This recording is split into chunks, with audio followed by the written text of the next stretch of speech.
Hey everybody, hope you're all doing well. Well guys, I'm back to doing my homemade testing again. Doing the best I can, fellas, with what I have. That's what I did. I wanted to see what I could find out. So I used this Dykem. And I poured it in the runners and I hit it with air. And I think it shows me a little bit, fellas. This might not be as technical as some people get. I know you're blowing with air. It's not the same as the engine. Well, I have my own theories on stuff.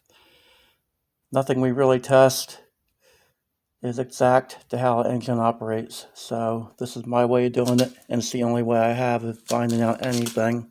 But what I wanted to point out, fellas, was this here. I want to show you this runner. And what I'm pointing out here, guys, is that when I blew air through this, the Dykem dispersed pretty evenly across here. I widened it, but I was working on the floor a little bit. And where I worked this side, it seemed like it really wanted to move out fast.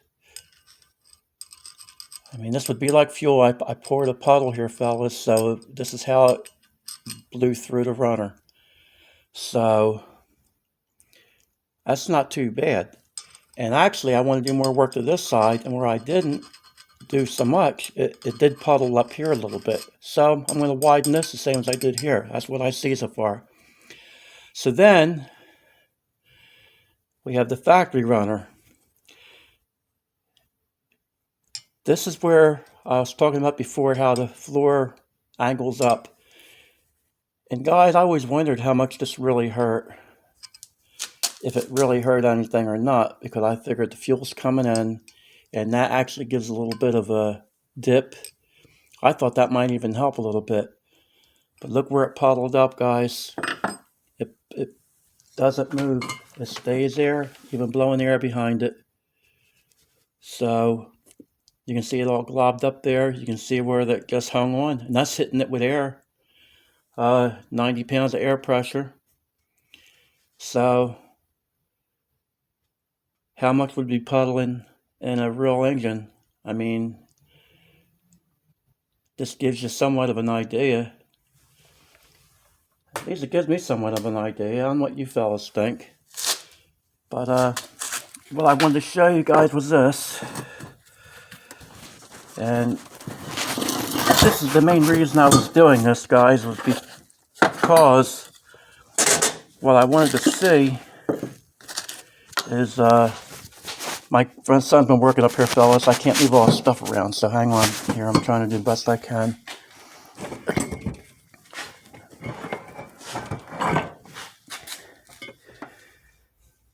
I want you guys to see what you think here. See what you fellas think, rather. This is where I've widened the runner and widened the bowl. And I was working on the short turn radius here. And the reason I was doing that was for this reason right here. I'm still working this side and this side, so I'm not going to be too concerned about that. It's kind of going how I want it to, somewhat. But fellas, you know, when I showed you this in the first place about the plug wetting that Darren Morgan brought up, I was never concerned about that too often, except for nitrous. But I never gave it a whole lot of thought. But he opened my eyes more on it when I saw his segment a while back. And I do know when we ran nitrous back in the day that was a problem. It was blowing the plugs out from this Vortec right here. And that's how I think about it. A lot of people say, well, that's how you had it tuned. Well, my friend was a pretty good nitrous tuner. So I'm going to kind of dismiss that method there. We had the right plugs, right heat range. So for the plugs to be going out, I'm going to blame it on a Vortec. Do I know that for sure? No. But I do want to show like I said, I know this isn't a running engine, fellas, but this is the only test I have. How it was dispersing. This would be the same as your fuel track would be, somewhat, on the lines of it. So it was pretty clean around here. And what I like, there's very little here. So that's the vortex I was talking about, and where the fuel would be running into the plug. You're going to have some. Darren Morgan says there's no way of even stopping that. It depends on how the head's made. So if the head's designed a certain way, which these are 50 years old, performance was the last thing on their mind. The way the chambers were shaped, and as far as the angles going into the seat and everything, they're not performance. Far from it. I'm just doing the best I can with them, guys. But then what we have here is this mess. Completely drenched. Completely soaked. This is dried up some, guys. When I first did this was all soaked. The whole boss right here was wet all around and back. So just imagine how that would really be in the real world, where the engine's actually pulling fuel through it. And like I said, this isn't the best method in the world, but it sure is all I have, fellas, because I cannot afford to send stuff out and have it tested. And I'm not going to. There's a few things I was going to try to do with the machine shop and all. They're just up on the prices, and I don't have it, fellas. So that's what this is all about.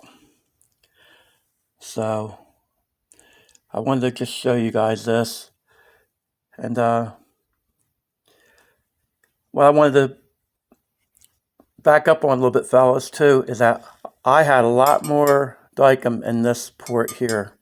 A lot more.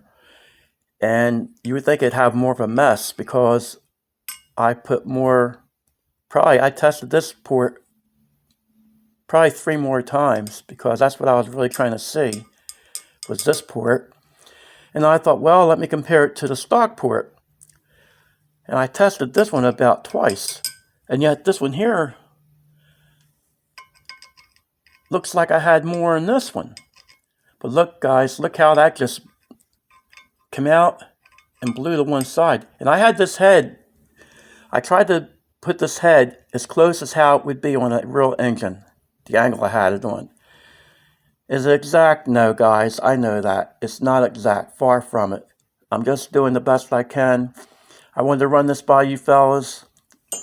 And Charlie, maybe you could give me a hand with this.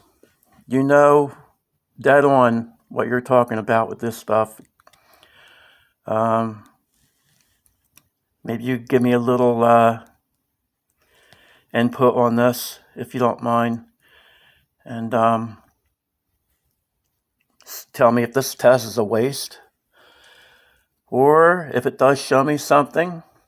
I think it shows me something. I mean, I didn't have a clue before.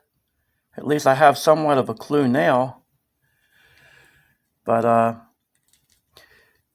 like I said, fellas, when I do this stuff, I'm going to run it by you and show you guys at least what I'm doing, what I'm coming out with. But guys, I did get a pretty nice bowl on this.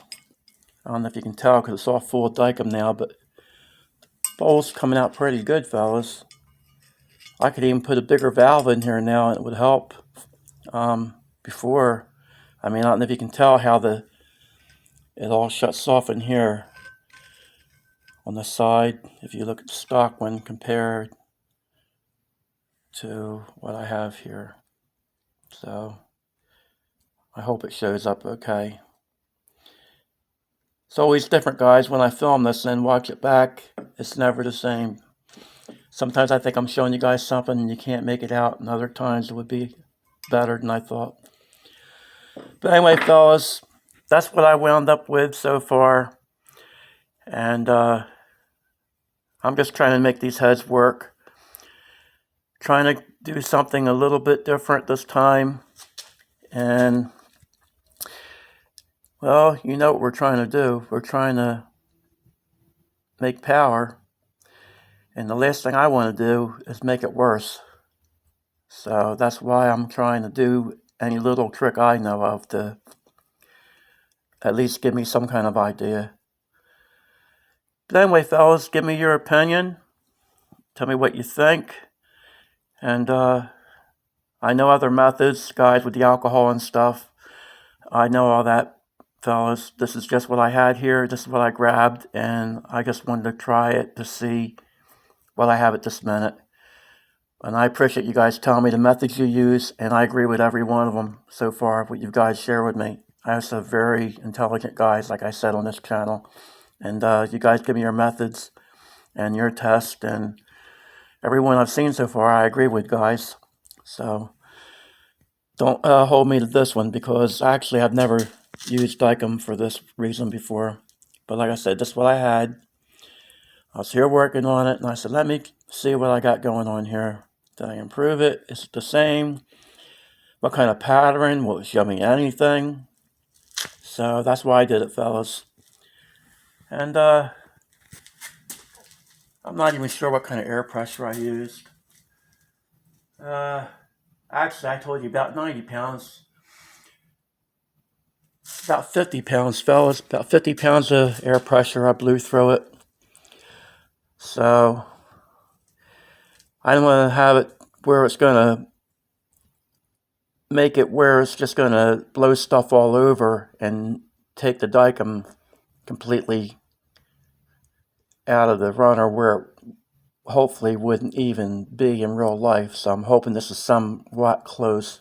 It seemed like it was, the way it was holding the floor and stuff. I held it on an angle to try to give it a real life draw, the way it would come into the runner. So I just did the best I could, fellas. This isn't nothing going by as far as like, oh, that really showed me something, because that's why I'm exactly putting this on here. And you guys might even say, hey, do it this way. This will give you a better idea. That's why I put everything out there, fellas. So I'm just a guy in the garage trying to find out what I can, and what I can't, I can't. What I can, I guess, guys, you know. But I wanted to run it by you, fellas. But anyway, Charlie, if you're out there, if you can, give me your input on this, and I appreciate it. All right, fellas, have a good night, and take care.